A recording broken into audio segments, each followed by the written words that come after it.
Good morning, everyone, and welcome to episode 78, the Grace, Peace, and Balance podcast by Gabi Abdelgadir. Today, I have a special guest for you. Her name is Sparkle Lindsay, and God, does she sparkle ever. I'm reading you her bio, which I will also be posting on Podbean as well as on YouTube. So Sparkle Lindsay is an influential speaker and addictions coach based in Colorado Springs, Colorado. Prior to the age of 35, she has received ample education in communications and business management, which she has translated to a specialization in executive coaching and influential speaking, as well as recovery and life coaching. To further her credentials, she is also a state licensed recovery coach with the CPFS, which she has continued to utilize to reach those in need. As she put it herself, in lieu of personal business, Sparkle LLC, the light at the end of the tunnel. Boy, I love that title. She says, I am an influential speaker and coach for alcohol and addiction. I believe in meeting myself and people where they are at. Follow me into my journey of happiness. And if you need help, allow me to help you find where you fit in your puzzle. That's amazing, incredible. Welcome to my podcast, Sparkle. Hi, Gabby. How's it going? It's going good. So happy to have you. Thanks for having me. It's always good to get on here and talk a little bit. I know. And this is like a powerful subject we're going to talk about. So number one, where did sparkle come? What does it mean to sparkle? Oh, well, I was born a sparkle. I don't think I could be anything else. My parents named me after the 1970 film Sparkle. Oh, really? Yes, and then Whitney Houston soon remade the movie. Right before she passed is when it came out. And so the movie Sparkle has been around, but the big piece is when I came out, it was between the name Misty and Sparkle, and they said my eyes sparkled, so they went with Sparkle. Oh, that is so beautiful. Yeah. So talk to me about, so you grew up in Colorado. What schools did you go to? So I went to Maury Middle School, and I also went to Overland High School. Okay. And then from there, I went to Otero Junior College for 2 years, and then I ended up at Colorado Mesa University for the other 3. So I did all of my schooling in Colorado, and I am a 36-year native of Colorado. So oh, wow. I've been here all my life. Yeah, nice. And for 13 years, you were in human resources. Yes. So did the go ahead. 13 years, I worked for 3 big box companies in corporate America. I worked for Kohl's, JCPenney, and King Soopers. Oh, wow. So, as an HR manager, as a remodel coordinator, and so forth. I did quite a bit in corporate America and really took the ladder to the corporate chain really early at like age 24 after I graduated with a double major and a minor. Yeah. Okay, so what was the reason that you transitioned from being in corporate to becoming a life coach right now? What was the reason? Yeah. I am 2 years sober from alcohol and addiction. And I am so excited and so happy to start a new journey of sobriety, just to be. Congratulations. Yes. You know that feeling, Gabby, where you just have I can say when you're using drugs and alcohol, when you're using an addiction, you can lose yourself. Yes, you do. You lose yourself in it, or sometimes you realize you never knew yourself to begin with. Yeah. And for me, I worked extra hard in corporate America. I did a lot of different things, had a lot of great accolades, but inside I was hurting. I dealt with a lot of trauma early when I was started when I was like 19, and I got really sick, and I was in a wheelchair for 8 months. Wow. And they didn't know what was wrong with me. And it was right in the middle of my college basketball season. And I never cried through any of it, and then before you know it, I I kept striving. I stayed at school. I never went home. And I retaught myself to walk, and I played another 2 years of college basketball Oh, after that. wow. That's incredible. Yeah. Yes. So I tried out for the WNBA, and I was going to sign to the Sparks, and I turned it down. And one of the main reasonings for turning it down was my body couldn't withstand the autoimmunes I had gotten. So I had what they called, which was myasthenia gravis, and it really affected my muscles. So I had to stop. And so at 24, I went right into corporate America. And then from there, I never stopped. So during all of this time, 13 years, I never cried about the fact I was in a wheelchair, never cried about the fact I turned down the WNBA, and I went right on to the next thing. You know, and so throughout my life, I just stayed on this path of being the strong woman for everyone else. Yeah, but it does, piling it up inside, it can be devastating. It's good to let it out. This is the one thing also I personally have learned the hard way. Like, it's good to just let it out, like have a good cry, or just, yeah. So that's why. So when did you start the alcohol? You were doing good in the corporate America. When did this drug and alcohol start? So I never drank in college or anything, you know, just few parties here and there because I played basketball, you know. And then I realized I couldn't handle my alcohol. Okay, so someone gave me something stronger that would help me. It was cocaine. Oh, Once I started the cocaine, the alcohol took off. Okay, so by the age 25, 26, I had gotten really strong into cocaine. I could drink more. I just felt better. You know, I thought I was just doing it. You know, I can do a little bit here, party here, do whatever. You know, I'm still not married and I don't have any children. But at the time, I was 26, single, and making 75,000 a year. You know, to me, I thought I was living the life. Like, you know, what we as Americans can say sometimes, not anymore so much, but before, you know, you work your 9 to 5, you get off, you know, you have a 401k, you do exactly what you're supposed to do. yeah. I just knew I had it going on, Gabby. Yeah, I know. But then while you're in corporate, the alcohol and the addiction, the cocaine, it did not affect your job whatsoever? You know, it didn't. It didn't until later on, where I had an associate kill himself in front of me. Oh my And, goodness. and the trauma scared me. I was so scared. I mean, I had trauma from it, but I didn't realize the trauma. Okay. I didn't cry still. So we're going on almost 13 years of no crying, you know, and I think I had created this ego and had festered so much anxiety, so much sadness, so much anger, so much pride, right? That, I mean, I literally was, it was almost like I was just on autopilot. I was just a robot, you know? And when that happened, I was having nightmares and I started not feeling well too. My body started feeling pretty bad, like it did when I was 22, when I got sick the first time. And I was like, something doesn't feel right. So I was dealing with the trauma. And then I was doing cocaine and drinking to stay up so I wouldn't have nightmares, so I could get to work to do what I needed to do. To then realize that 6 months later, I was brought into the doctor's office and told they had found out what was wrong with me and what was hurting, and I had got diagnosed with lupus. Oh my goodness. So all in this one quick, I mean, throughout my life, I had been through a lot, don't get me wrong. But then now here I am, I'm battling alcohol. I have 3 brothers and a sister. I'm the oldest of 5, right? Yeah. They look up to me. I've got a degree. I look fine. Okay. But come to find out, I'm battling trauma and I have an alcohol and drug problem. Now, who in the heck am I going to tell this to?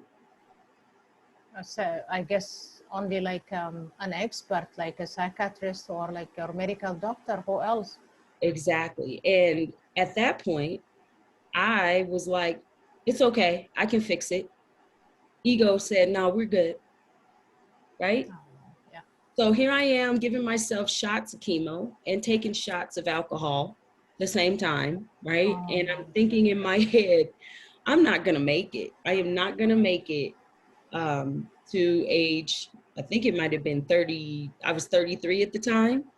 And I also was in a my ex-fiance, he was also an alcoholic. So a big portion of our lives was around nothing but drinking, a lot of fighting. You know, I was still going through chemo at the same time. He was there trying to take care, but he was an alcoholic just as much as me, right? Yeah. And I felt like I couldn't tell anybody anything. I could, but my ego would not, it wouldn't allow it. Yeah. And so I said, I got to get me some help. So I just decided to go get me some help because when I went in, I thought that they were going to fire me. So they Mhm. called me into the office and I'm like, okay, I'm going to probably lose my job Yeah. because I hadn't been showing up on time, and I would let them know I wasn't making it. But then I was like trying not to oversleep. One was probably because of the drugs, but two, because I'm on chemo. And then three, because I was having nightmares, Yeah. right? Yeah. So I go in there and I say, and before I try to cut them off before they're going to say anything, because I was going to tell them I'm going to treatment today. And they're like, Sparkle, we want to promote you. Can you believe that? That does not happen at No. all. Yeah. Amazing. And I was like, I'm sorry, but I'm going to have to turn it down. $125,000 job. And I said, I'm leaving it. And they said, why? And I said, I need to get help. I need to get treatment. And they offered to even keep my job. They offered to keep it while I went to treatment. And I said, no, because I'm not ever coming back here again. You know, Oh, and wow. they said, how can you just, I said, I can't come back here. You know, the thoughts of people dying and me being sick, it's just a lot to hold on to. Yeah. I thought that sometime here in my life, I would go back until until I went to treatment. But little did I know, before I was going to go to treatment, I decided I was going to celebrate with my ex-fiance up in the hills to do some gambling. So I was getting ready to go out with my last hoorah, Uh-huh. right? Uh-huh. End up in jail, you know, have a domestic dispute with my fiance at the time, Uh-huh. and end up in jail for 4 days. I blew a .39, and I was explaining to the jails how they could organize their system better, Gabby.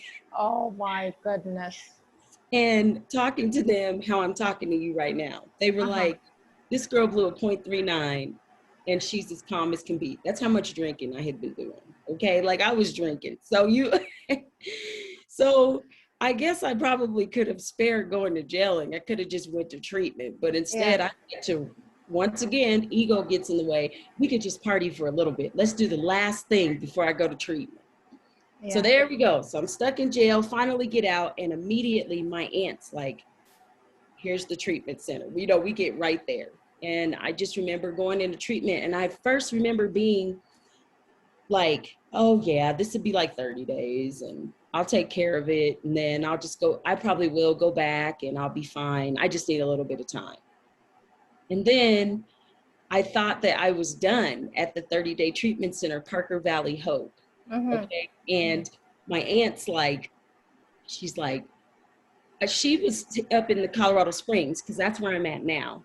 Okay. And I had planned to go on a camping trip, start drinking again with my ex-fiance. Oh. And he's like prepared. I go to leave and there's this big black van outside, right? And I'm like, I just keep walking. Like, I don't think it's for me. And I hear the girl go, are you Sparkle? And I was like, who's asking? And she goes, me, your aunt said that I needed to pick you up so I could take you to Colorado Springs for your next treatment center. And I was like, what? So I said, oh, and so my fiance, he's looking at me, my ex-fiance, and he's like, well, I'll see you later. I'm like, what? So I get on this van and I went to Peaks Recovery, Serenity Peaks Recovery. And I was there for 9 months. Girl, I cried. 9 months, yeah. Yes, I had cried finally. I had wonderful conversations with my family. Little did I know the crying for the first time. I cried for at least, I want to say 72 hours straight. I went to go do yoga right after, ended up having a TIA and had to be rushed to the hospital. And TIA is where, intercepts, blood clot gets intercepted to the brain. Yeah. And I'm prone to blood clots because of my lupus.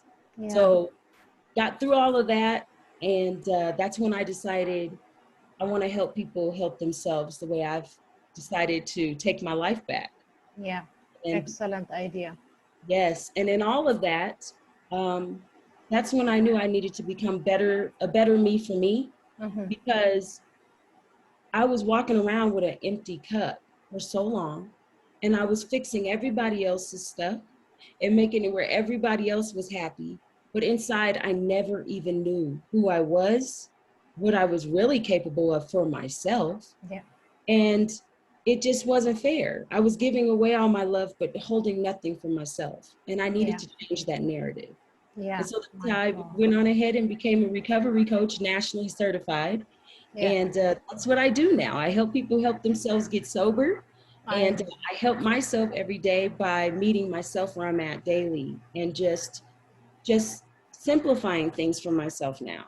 And I know now I'll never go back to corporate America. Oh, absolutely not, because this is, people need you right now. God knows a lot of people need your help. And you just wrote a book.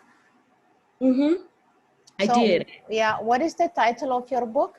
The book is Being a Better Me for Me. Oh my goodness, Being a Better Me for Me. That's absolutely beautiful. Is it released yet, or is it published yet? It is. It was released June 1st, 2021. So just last Monday. Okay. And I am so excited because it is a pocket help guide. Okay. So it is small. It has, so Gabby, I wrote 700 and I'm at 751 quotes for 2 years, which is pretty much my whole sobriety here. Yeah. I never missed a day of quotes, except for today. I haven't put mine up yet, but I will. And so I used 10 of my favorite quotes in this book. Okay. So, and then I use 10 tips and tricks that I have all of my clients use. Yeah. I noticed that I was like, shoot, people could use this, whether they're in addiction or whether they just need something to help with their anxiety, or just any type of tips and tricks that help you realize like who you are. It's a self-reflective book that lets you wake up in the morning and notice if you're grumpy, or notice if you're excited, and be able to tell yourself where you're at, check in with yourself so that when you do meet people, you can approach them with, yeah, I'm doing well today, or I feel extremely exhausted today. Like utilizing words, filling words that actually express what you're truly feeling versus what we say, the word good or I'm okay. Those are not answers. Yeah, I know. So when you tell somebody, today I feel rejuvenated and I feel determined, now you're starting a conversation that actually is meaningful, because people are like, well, why you feel determined today? I'm about to take the day by storm and let life live me, right? It changes your verbiage. It changes the way you communicate. Yes. And it also helps another person when you ask them how they're feeling. Don't ask them what they're doing. Ask them how they're feeling. They might be having the worst day ever. Yes. And it can change the way you communicate, or the way you help somebody change their day or their perspective on life, just by listening to how they're feeling. Yeah, that's true. Then the sad thing, Sparkle, is like, you notice like people don't even care, don't even listen. So how are you doing? It's so cold. Yep. So like artificial, if I may. Mm-hmm. And then you say, oh, I am doing this, and already you could tell that their mind is somewhere else. They don't give a hoot about how you're feeling. So I really appreciate you saying that. So where can people find? I'm going to grab a copy right after we finish this episode. And where can we find your book? Amazon. You can find it on Amazon. Okay. Yes. Okay. Yeah, I can't wait to grab a copy. Oh my goodness. Okay, so Yes, let's see. Pocket Yeah, help write it and everything. The audio version will be out sometime too here, so you get yeah. to, if you want to hear my voice, you can. I love your voice. You have such a beautiful voice. Yeah. Excellent. No, I'll grab the copy of the book, and then I can have the audio version as well, because this is very empowering. Okay, so Mhm. I'm going to ask you a few questions. What keeps you up at night Oh, what keeps me up at night? now? Yeah. Well, the fact that, yeah, now that I'm sober, Yeah. no drugs, Yeah, no no, drugs, no no medicine, alcohol. Yeah. body feels good. But what keeps me up at night is my new company, Sparkle LLC. It is not a bad thing. It keeps me up. Excuse me. I hate to use the word bad because that's a judgment. Uh-huh. But it is because I have learned the gift of vision and creativity. So like I get up and I'm like, I'll be asleep and in the middle of something, I'm like, that's gonna work perfect on the next video. That's my next book, or that's this. It's like out of nowhere, I get a lot of my visions in my sleep because I dream. And Yeah. that's what that book shows. The book, people ask me why I went, my background is black and white, Mm-hmm. and then it shows a butterfly in color. Well, my dreams are in black and white, and ever since I've gotten sober, only one thing in the dream is of color. So Which I is, yeah. figured throughout the book, you'd be able to see exactly what colors I dreamed of, because I Yeah. only had one piece of something. So I made it butterflies throughout the book in black and white. Yeah. That was a vision I had. Yeah. That did it. So I think the new ideas and the things I'm ready to do keep me up because I want to do it like all at once. And I'm like, Yeah. take your butt to bed. Start Yeah, go to go bed. back to bed. Yeah, you need your 7, 8 hours of sleep. Yes, So beauty rest, girl. yeah. Okay, so I'm gonna ask you a few questions here. What about you makes people laugh or roll their eyes? What about people? Probably what can make people roll their eyes can be my stubbornness. Okay. Like here she go. Oh, Yeah. um, people Uh-huh. love. People usually fall in love with my smile. Yes, you do, and the dimples. Yeah. Yeah, I So they know. roll Oh, their eyes and they're like, ugh, but gosh, she has such a good she's cute. smile. Never Yeah, I mind. know. Oh my goodness. So another question, I know this is not fair to ask, but how are you different or than your competition Oh, in well, your in the on this field? yes. I'm different because, for one, I am an influential speaker for alcohol and addiction, but I also, uh, I have such a wide range of coaching that I can do. Mhm. I also feel that I differentiate from a lot of people because I have so much lived experience. Um, Yes. I have lupus, which I can speak about. I have vitiligo, Yeah. which I can Oh. speak on. I Mhm. have alcohol and addiction issues. I have been in HR. I've done so many things, and I fought through each part of those things. Even being an older sibling, and an athlete who almost went to the NBA, WNBA. So for me, and not only that, but I'm real down to earth. I'm gonna speak my truth and I'm going to speak from my heart. There's not anything that is fake here. Like there's no reason for that. And I have been compelled by my higher power to speak, and that's what I'm going to do, Excellent. and also the gift of being able to find compassion for myself and others. For others, my God, that's powerful. Can you repeat that?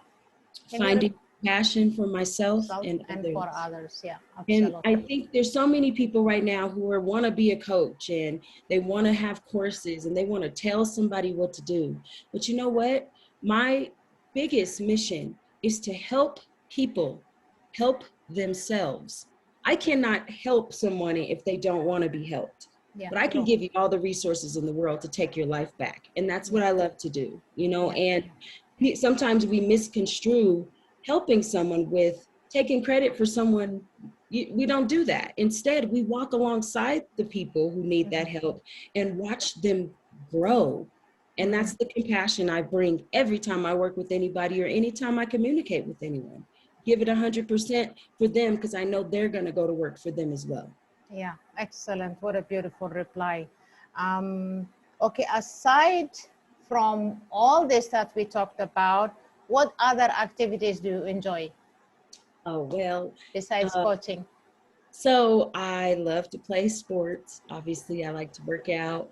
I like to fish. I don't really like to do the hook, like the for fishing. I just want to be able to cast it out, but I don't want to do all the other work. And then if I catch a fish, I'm like, can we throw it back in the water? Because Yeah. I don't want it to get hurt. So, Yeah. but I do like to camp, and I like to hike. Okay. I do a lot of my self-care stuff. Like I do quantum Reiki. So I'm really Okay. Oh, into nice. Reiki right now. Talk about the confidence level, right? Yeah. Yeah. I love to do my speaking engagements are like my favorite. Just going, having great conversations, speaking in front of groups of people, and just speaking from the heart is just, you get so much out of it in the interaction. Yeah. I like to run. I was in track when I was in high school. Yeah. I didn't want to do it in college, but I still like to do those things and run. And I love spending time with family, Oh, yeah. and I can get down and see my grandparents, and they have wonderful stories to tell me. And now the pandemic has lightened up a little bit here in Colorado and so forth. We finally got to see them, and they're looking really good. And they're so good with Zoom that now when we see them in person, their heart just melts to be able to see their granddaughters. And I know. so I love going on retreats, and I'm very, very much so into my spirituality and my spiritual awakening is happening right now. And like I said, I just feel compelled, and I feel like I have a calling to go out there and tell people this story, shed some light for them so they can find their light as well. So Yeah. that's what I kind of do. Beautiful, beautiful. Talking about retreats, where it's been a very long time. We're still on a lockdown here in Toronto. It just Yes. has been extended again for another 2 weeks. Mm. But once life opens up, the one thing that I would really want to do is go for a 2-week spiritual retreat. Whether Yeah. it's a meditation retreat, whether it's a silent retreat, away from the city, Mm. somewhere like I would like 2 weeks minimum of that. Yes. Mm-hmm. Yeah, that's what I would like to do. I Okay, definitely so recommend it.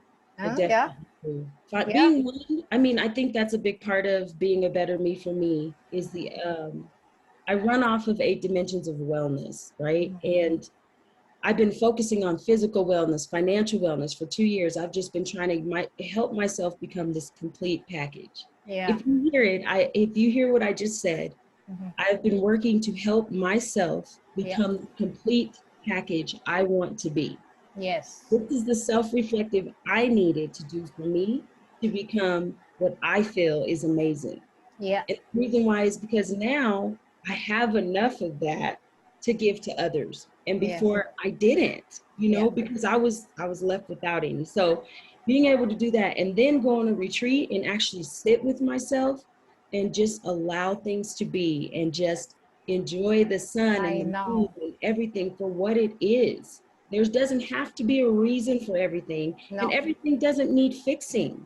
But No. if we just allow ourselves to understand that and to consume it, it's one of the greatest feelings you'll ever have. And I've been able to Absolutely. experience that. I know. Yeah, absolutely. Trust me, like for the last God knows how many years now, I was like studying leadership and personal development for over 20 years now. Yeah. But I have to say, for the last 4 or 5 years, I am huge into spirituality. Like Yes. the Dr. Wayne Dyers, the Mhm. Don Miguel's, all of these spiritual people. I even like have a course that is pending for me to start it, which is like Reiki level 1. Yeah. And yeah, so Mhm. that is what makes us complete, because just talking about leadership only, talking about personal growth only, if their spirituality is missing, Yep. then there is something big missing. You know what I mean? Well, and remember, that is, I mean, the reason why I knew I needed it, especially around this time, getting ready to come out of the pandemic and start speaking with people and interacting the way we were, or the way we are right now.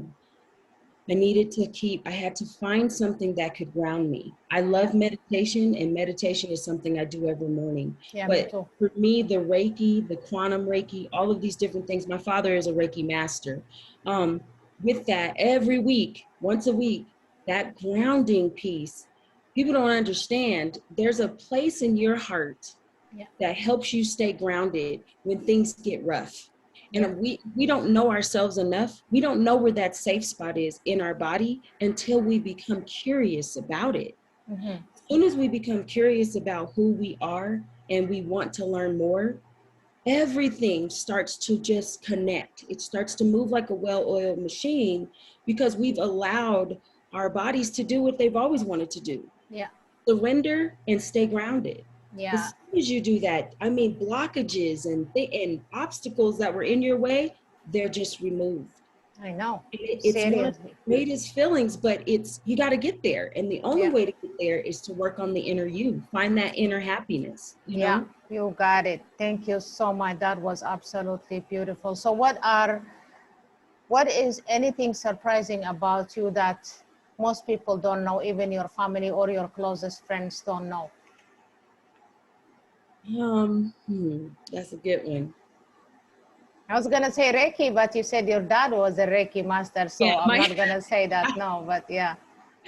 well, I know that my family doesn't know this because they think I still, since I'm 36, my brothers and sisters, they would make fun of me, but I still am definitely a roller skater. So I still go to, like, That's cities, good. and I still rock and roll on on the dance floor. So Yeah. I love skating, actually. And I love doing that type of stuff. And I love being, somebody else asked me what is like my favorite thing to do. My family never knew that in my sobriety, I found that I love going to the movies by myself. And Uh-huh. I like my favorite popcorn, and I don't want to go to the movies with anyone. I'm sorry, I don't want to share the movies because I feel like it's me with a big screen and some popcorn, because people try to talk to you while you're at the Yeah. movie. When you're by yourself, you can just laugh to yourself and just have a great time. Take Yeah. yourself on a date. So Yeah. they finally found out. They said, "What are you doing?" And I said, "Oh, hey guys, I called my sister. I said, I just got done with the movies." And she goes, "By yourself?" Yeah, I know. I said, "Absolutely. And you are still not invited because I like being by myself." Myself, yeah. Oh, that's beautiful. Oh my goodness, that's beautiful. Okay, I have two questions I always end up my interviewees with. So if there are three countries you want to visit before you die, three countries, what would they be? I would say Australia, Okay, one. um, Europe. Europe is a continent, so what Oh, country in Europe?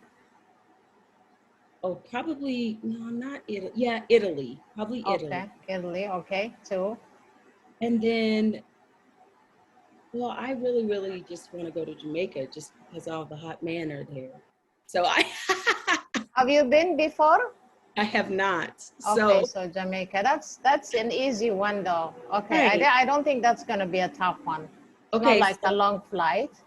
right. So maybe I do know Brazil would be a wonderful place. I don't know where exactly in Brazil, but that would be actually a really cool place to go. Yeah, Brazil. Okay, that's a good choice. Okay, beautiful.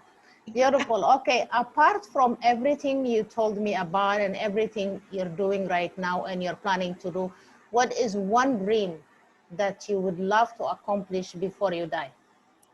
One passion, one dream that you're not working on right now, but you would love to accomplish before you die. Well, I feel like one dream that I would like to accomplish right now, or Before you die. I die, is I would like to take Sparkle my company, to the highest level it can go by helping people help themselves, help others. So I would like to actually sooner or later have not just being a recovery coach or motivational speaker, but I would prefer to have an entire Sparkle agency that Agency. helps people help themselves and Help helps others. people find out where they fit in their puzzle. I feel like I can create an agency that gives back all the time, even when people are not paying attention to it, and it's going to create world peace. It's going to create Yeah. people finding their happiness, being able to speak up with what they need help with, and it's going to help people actually move forward because they want to for them. Yeah. And that means that everybody else will be putting their parts of the puzzle together, and everybody can move forward by just doing just a little bit to make themselves that much greater. Yeah. And I feel like my agency will be able to do that. That's what I want. It will happen. My goodness, that was incredible. You know what? Thank you so much. This was a blessing having you on my show. And I really would love to have you again.